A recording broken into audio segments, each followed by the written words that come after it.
a nice afternoon, guys. No? Uh, panibagong hapon, panibagong vlog na naman ang gagawin natin, guys. Ito yung Kawanters, si Cabian St. Bernardi. Shoutout sa inyong lahat, no? Sa ating mga solid, no? Ating mga walang tamsas-butas na mga subscriber, no? Followers, mga immortal.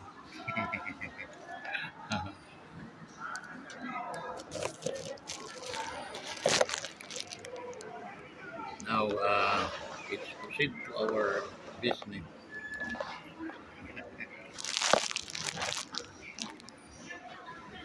Hello guys, no?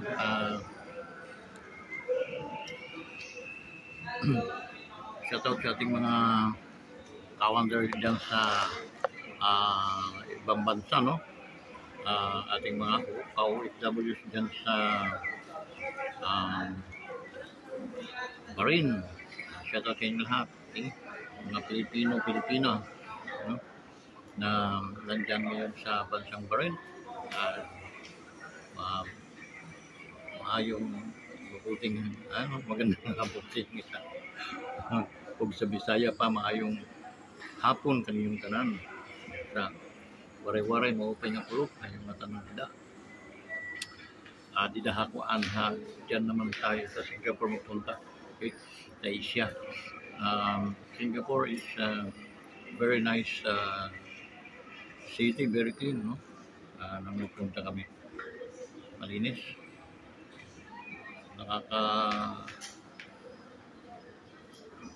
Babalik-balikan mo yung ganda ng kanilang mga tanawin.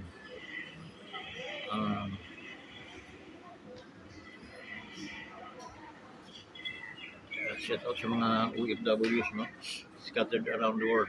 Okay, dyan sa Hong Kong. Okay. Hi guys, alam naman nyo kayo ang bida-bida dito sa ating YouTube channel. Okay. So please subscribe or even mag-likes na lang. Likes na lang yung mga video ni Kawanders. Pag napasyal dyan kayo yung mga wolves, i-likes na lang ninyo. Tuwang-tuwa na tayo doon. Panalong-panalo na. So guys, doon sa ating mga men and women in uniform, no? Sa ating AFP, shoutout sa inyo lahat din. Okay? Hoping na nami-maintain nyo yung inyong mga pinangakong ginaganap nyo ang inyong mga pangakong maalituntunin to maintain the peace and order, okay? To secure the Filipino people full time.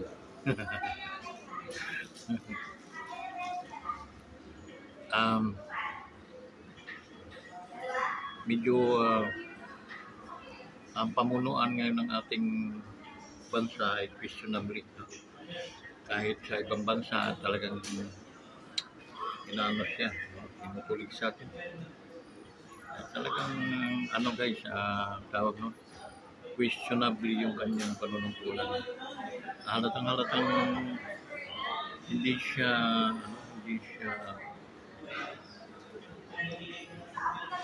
hindi fit para sa kanya ang pagiging isang pangulo ng isang bansa. Okay? Because compared to Mr. Duterte before, malaki ang difference, no? Peace and order noon, wala kang makita mga tumbling mga adik, wala kang makita mga proud na nagbibideo pa habang bumabata. Okay? So malala. Okay? And then mayroon ako natinig na kanina umaga news, no?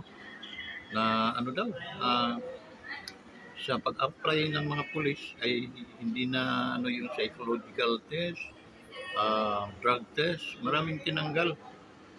So we expect what kind of police na papasok sa ating gobyerno, lalo mas nakakatakot, no? Gagawing hudlong ni Marcos ang mga kapulisan ulit. Okay? So akala niya, pabor para sa kanya. Gusto naman itong Pangulong ito, ayaw mag-isip ng tama. dapat nga, higpitan pa niya, i-secure pa niya na ang mapipili bilang pulis ay salang-sala. Okay? Hindi yung basta na pinakawalan. Okay? Pinutusan ng suka ay nagpupulis na. Okay? Ba, salita-salita ka ng ganyan, ikaw yung inutusan ng suka, matulog-tulog ka sa pansitan kangkungan. Na yun, wala kang aral, wala kang grado. Kaya once na handle-handle ka ng mga problems like this, hindi mo talaga kayang i-deal, no? Because your brain is parang iniga na. Okay? And then, ginawa mong karumal-dumal ang inyong mga apelyido na hindi na talaga pagkakatiwalaan pa magpakailan mo. Okay? So, mabuti pa mga Aquino, baka makabalik pa, makarevive pa, wala na rin. Pero sa Marcos, malabo pa sa ihi ng bagong panganak. Okay? Kasi sinira mo talaga, Makoy, ang apelyido mo. Ikaw ang sumira, wala kaming ibang sisisihin. Kayo ng kapatid mo ang sumira dyan sa apelyido mo. Okay? Puro pananarantado ang mga ginawa niyo. Pinarantado niyo ang sambayang Pilipino para kayo iboto, ihalal bilang Pangulo, bilang senador. Pero hindi pala kayo fit para dyan sa ano na yan. So, in your 3 years in service, wala. Nagkasulsalabat na ang ano, para kang nagpalipad ng saranggola tapos nagkasulsalabat na yung ano na yun. Okay? So, ganun ang nangyari. Pero doon sa mga magagaling sa mga puzzle, mani-mani lang yan. Okay? Kasi bakit si Pangulong Duterte, ito nahirapan din si Pangulong Duterte dahil napakaraming adik noong panahon na niya. Okay? Mga pulis, mga burubos din. So marami. Pero unti-unti na ayos niya. Hindi katulad ikaw, sobrang yabang mo, nakikinig ka lang sa mga binubulong. Mabuti ang mga bumubulong sa iyo kung katulad sa espiritu ng mga Duterte. Hindi eh. Mga bumubulong sa iyo, mga demonyo din. So instead na ikaw ay maging santo, demonyo ka na rin. Ganun simple ang arithmetic. Plus 1 lang, plus 11. So, guys, before respeto tayo ng ibang katabing bansa natin, inig sa atin yun, sa totoo lang. Ramdam ko rin yun, nag-ikot kami ng from Singapore, Hong Kong, Indonesia, Malaysia, Macau. Inikot namin yun. So, walang ibang lumalabas sa kanilang mga bibig kundi yung paghanga nila sa presidente. While ngayon, baka sumpa-sumpa ang presidente sa buong mundo. Lalo nagrarally yung mga OFW sa ibang mga mundo. Yun ang isang kaibahan before at saka ito. Nanbudol na kayo, hindi pa nyo pinaganda. Dapat nung nanbudol kayo, binigyan na kayo ng pagkakataon, dapat hindi na kayo humiwalay dun sa mga taong tumulong sa inyo. Okay? Ano man ang mangyari, hindi na kayo humiwalay pa. Nakinig kayo sa kanilang mga sinasabi. Saan kayo nakinig? Doon sa mga kalaban ninyo dati. Ang akala niyo ba ang mga ibinubulong sa inyo yan? Sir Marcos, no? BBM, Ang binubulong sa inyo ay puro ikabubuti sa atin at sa inyong pamilya, sa inyong pangalan, sa inyong apelyido. Hindi po sir, parang ano yan, parang kung galit na galit ka sa isang tao, himukin mong bumili ng segunda manong jeep na pampasada. Magbibigti yun sa inis. Eh? Sa idudulot na problema ng sasakyan. Ganon din, ikaw binubulungan ka, hindi para ikaw ay mag-succeed doon sa inaakala mong journey. Bagkus, pag ikaw ay sumunod sa kanila, bagsak ang aabutin. Yun po ang nangyayari ngayon sa iyo, sir. Sir Salapat, iba po itong pagkagulo-gulo ng Pilipinas. Hindi po ito katulad ng matalinong tao na nagkagulo-gulo. Mayroon na siyang solution. No problem. He knows how to solve. While ikaw, sir, lahat ng mga decision mo, hindi mo naman decision yun. Decision nila na ibinulong sa'yo at ikaw naman, dahil aanga-anga sa totoo, sa madaling salita, aanga-anga ka, sumunod ka rin naman sa kanila. Ano nangyari, sir? Gusot. Nagsalita ka, sir, kasinungalingan palagi, ano yung pinagsasabi. Ano natin, ibabato natin doon sa nangyayari.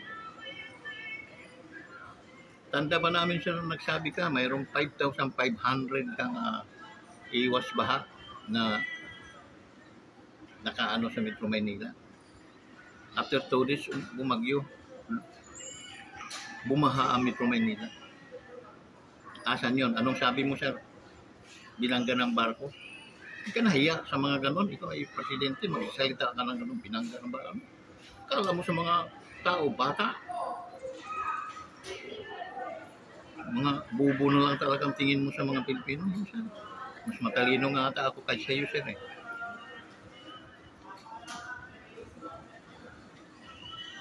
Kasi nga, iba po ang talino na galing sa Diyos, talino galing sa mga demonyo. Nakinig ka, tingnan mo, sino yung mga ka-connives mo ngayon? Di yung mga dating mga NPA na nakapasok sa Senado, yun sir, mga enemy of the state yan, sila. Sumisweldo, ang kanilang sumisweldo at kanilang kinikita sa gobyerno, inagastos naman nila laban sa gobyerno. And that is crazy, sir. Foolish. Na dapat yan sila, binibitin patuwarik. Saka pinapalako ang mga buko-buko. Ayan yung mga sinabing mga tawag ng mga human rights. Yung mga human rights ang una natin ibitin. Kasi they are given their opinion taliwas sa tunay na mga pangyayari. Okay? Kung kayo makimasa, taong bayan, hindi kayo papayag na nananakawan ang taong bayan. Ano man ang ibigay sa inyo, pampabulat sa inyong mga mata, pampatikim ng inyong pampatikom ng inyong mga bibig, baliwala yun. Lulukuhin ko kayo, tanggapin ko yun, pero hindi ako susunod sa inyo. Because I love Filipino people. Now, during your time being a president, pinagkanuno mo ang Pilipino, yung former president pa ang pinagkanuno mo sa ibang bansa, na ang nangyari, wala namang jurisdiction na ICC sa atin. Ginawa mo kaming foolish. Dumb, you're a dumb president. You look like a chicken. Laki katawan, walang utak. Maliit ang utak, kapatak lang. It is sad to say because binoto kita eh. Masakit din sa akin na risbakan ka ng masasakit na salita. Pero nangyari na Candy, ma'am? Eh, 3-5, ma'am. Sige. Oh, sige. Kuha ka na. Sige, ma'am. Kumuha ka na ng dalawa. Hindi, okay na po. Ha? Sige. Diyan na lang. Okay. So, yun, no? Actually, masakit din sa akin na sasalita ako ng ikakasakit, nakakasakit sa iyo, sir. Ang kaso, parang hindi ka natututo. And every days na natitira sa buhay mo, parang ginagamit mo na lang yun sa kasinungalingan. Yung ba talaga ang realidad mo, sir? Okay? Kasi, marami na pong tao ang umaayaw. Oo, may kasalanan din tong side ng Pangulo ni Duterte, nila Mr. Duterte, no? Because marami sa kanilang mga vlogger dyan naninira din. Okay? Since from the very beginning, naninira na sila palagi. Binibira kayo palagi. Pamilya, ikaw. Pero sir, ang Kawanders, hindi po ganun. Naging balance po ako dahil pinuto nga kita. Inaano ko po, dinadabog ko po yung mga vlogger na pabor kunwari pabor kina Pangulong Duterte. Pero for me, hindi po yung nakakatulong. It can nakakapag-produce po ng hatred kasi naninira sila ng personalan. Hindi sila lumalagay sa balansi, ika nga, na bakit mo pag-away-awayin, sasabong-sabungin, na bakit ako, nakapagsalita ako ng wala akong gagawing pagsasabong-sabong. Pero well, yung mga, lalo na yung sila, pag dinadabog yun si Marlo Caloocan, hanggang ngayon hindi na talaga ako sang-ayon doon sa hayop na yun. Okay? Yun ang number one mong pero alam kong hindi credible yung mga pinagsasabi ng animal na yun. Okay, kaya okay lang sa akin. Okay? Dinadabog ko yun kasi lapas tangan. Okay? Walang respeto, walang galang. Ang layunin lang ang makaganti or sabong-sabungin ang dating presidente at saka yung kayo. Yung pa man, dapat sir, naging wise ka rin. Nagkaroon ka rin ng sarili mong paninindigan na teka muna. Kahit saan ko man ibaling ang aking paningin, ang aking kaisipan, mayroon talaga kaming utang na loob sa mga Duterte. Dapat sir, binigyan credit mo yun na mayroon kayong utang na loob sa mga Duterte. No matter what, kahit andyan yung Marlo Caloocan na yun na naninira sa inyo. Pero, inaksip mo, credit mo sarili na mayroon ka talagang utang na loob sa mga Duterte. Okay na yun, sir. Pero ang ginawa mo, talaga sir, dinisregard mo. Inano mo na para bagang mas proud ka pa sa mga, no sir, wala ka talagang dapat ipagmalaki. Sa totoo lang, hindi kita sa miniminos, pero wala kang maipagmamalaki. Puro abogado yun. Abogado yung vice president mo, abogado yung ex-president. Ano pagmamalaki mo sir? Di ba wala? At nanalo ka lang dahil sa mga Duterte. Ano yung pagmamalaki mo? Di ba wala din? Di ba kahihiya yun sir? Dapat naisip mo yun na kahihiya. Dahil sa kanila, ito nabitbit ako bilang presidente. Hindi ko ba hindi ko lilingunin na utang na loob? Ay anong klaseng tao ko sir? Pag ganyan. for the dahil ang aking asawa, pamilya ay nag-uudyok sa akin, sir. Ang mapalitan ko man ang aking asawa. Kung ako, ha? At i-implement ko yung tama. Tama na ako ay lilingon na mayroon akong utang na loob dyan sa mga Duterte. Hanggang sa mga kaapuhan ko, anak ko, mga apo ko, isisiksik ko sa kanilang isip.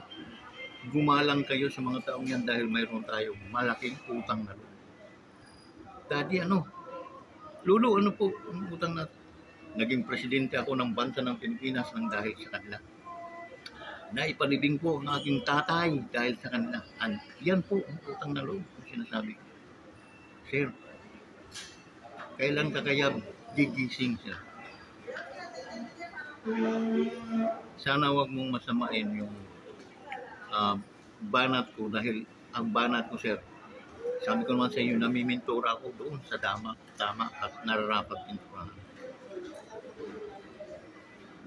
Kahit namimintura ako at pinipinturahan kita, sir, hindi kita idinaon ng katulad ng ibang mga vlogger na dinadaw. Pero sir, suffer po ang aking channel, suffering po ang aking mga views,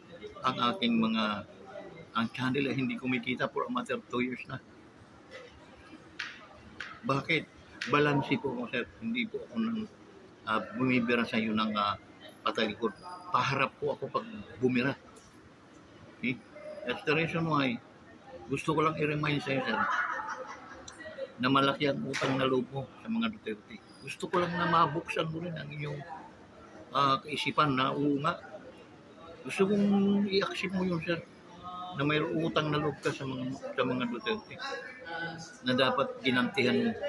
Kahit man buhay mo, sir, ang i-offer, hindi pa nga ata kayang ibayad dun sa utang na loob na nakamtan ko ninyo sa mga Duterte.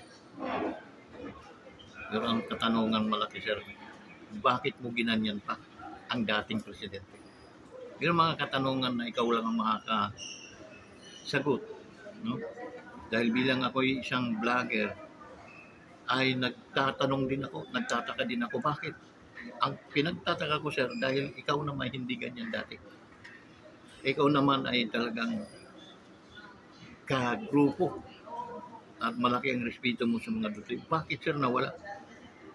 Dahil ba sa binibira kanila?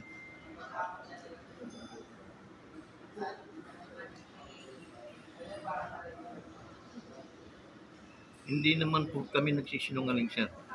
Lalo na ang Kawanders, hindi po nagsisinungaling. Binibira kita, sir. Totoo po yun. Totoo po yun. Nasasaktan po ako, sir, ng umabot sa ganito ang iyong panunungkulan. Umabot sa ganyan ang iyong mga pinaggagawa. Ay masakit po sa amin yun, sir. Sa bawat pagkakamali mo, sir, na kaming mga bumuto, naniwala sa iyo, nasasaktan po kami.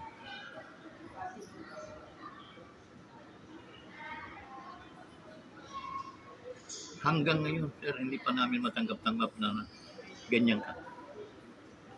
Dahil isa ang aming panalangin noon na sana ma-restore ni BBM ang kanilang pamilya, na magkaroon ng magandang imahen, ang mawala yung pangit na imahen ng Marcoses at mapalitan ng magandang imahen sa pamamagitan ng taong ito.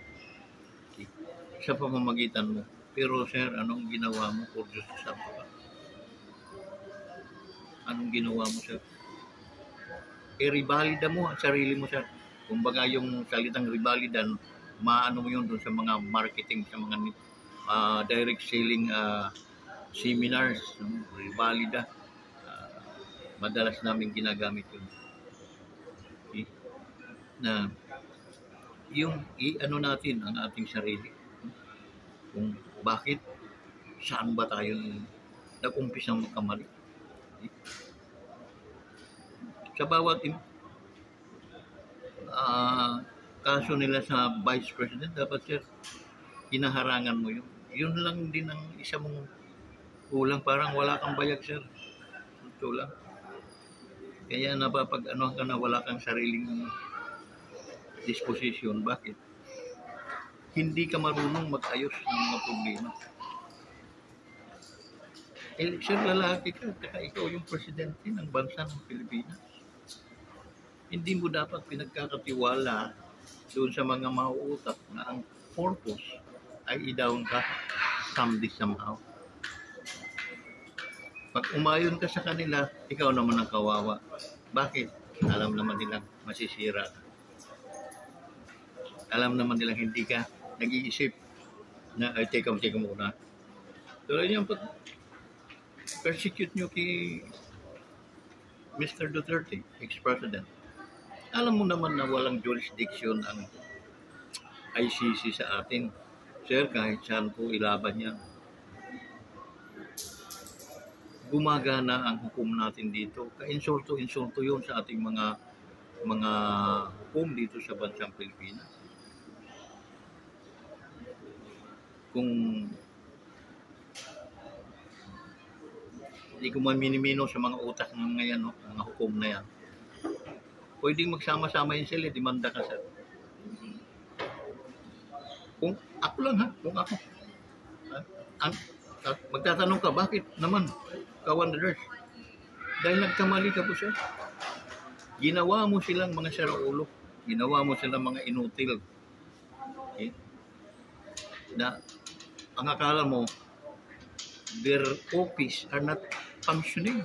Hindi nagpa-function. That's the reason why hinuli nyo si Duterte, automatic dineliver nyo sa Netherlands. Eh hindi po ganun ang proseso, sir. May batas po tayo na sila ang mag-aano dahil wala pong jurisdiction yung mga ICC na yan. Simple lang po, sir. Pang-grade 1 po yun na hindi mo naunawaan. And then, you are a president. Impeachable po yun, sir. Totoo lang. Ang kawalang alam, katangahan sa pamumuno, impeachable yun. Kasi bakit? Impeachable. Saan mo dadalhin ang bansang Pilipinas kung ganyan ka? Mag-isip at mag-desisyon. Papahamak mo. And that's the reason why dapat kang i-impeach. Than to impeach the Vice President, it's better you ang ma-impeach. Malaki ang pag-asa ng Pilipinas dito sa Vice niya. Dito sa Vice, bugada po yan.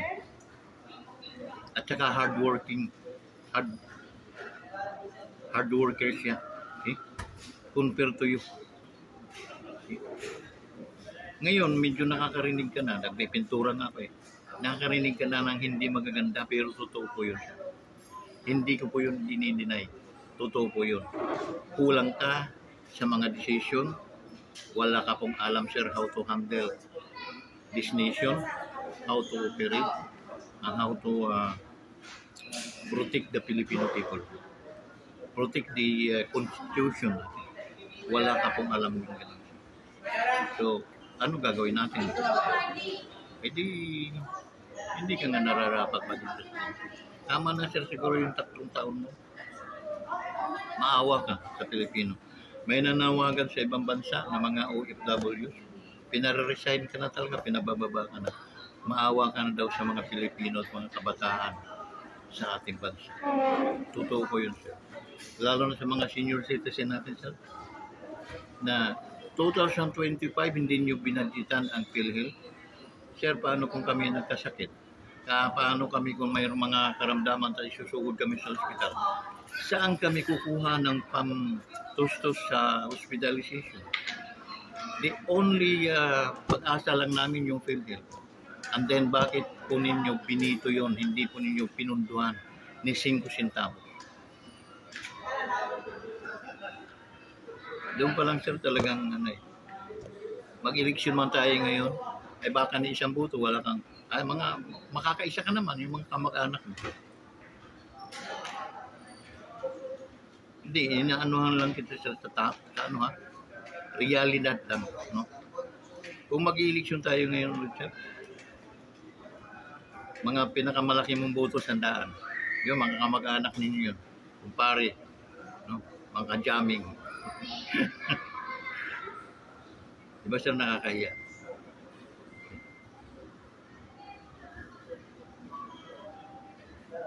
Tama na sir. Mamalandong ka na, ika nga sa mga Bisaya. Mamalandong ka na. Wala po talaga sir eh. Kahit saan man nating anggulo tingnan,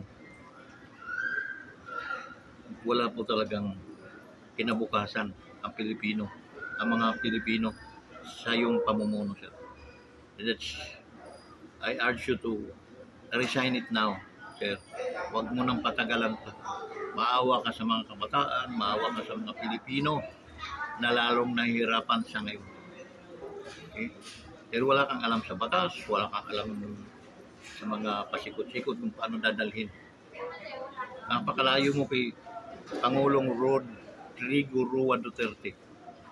Meron talaga siyang umaangat ang ating bansa sa kanyang pamunuan. Ikaw, puro adik na ang nandyan sa mga kakalsadahan. Totoo. Dahil ako naggagala din ako, no? Nag-observe ako sa kanila. Ang dami na ulit mga adiktos din sa kakalsadahan. And then ngayon, magpapa-apply kayo ng mga bagong pulis, wala nang psychological test, wala nang drug test, edi anong klaseng mga pulis yun? Papasok sa ating gobyerno. Puro mga eskalawag. Wala ka talaga.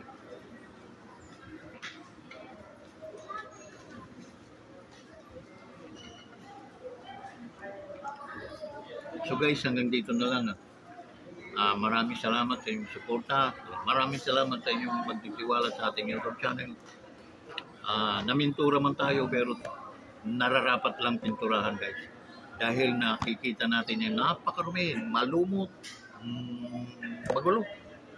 Na dapat pinturahan natin para maganda sa paningin ng ating mga mamamayan at ng ating sambayang Pilipino.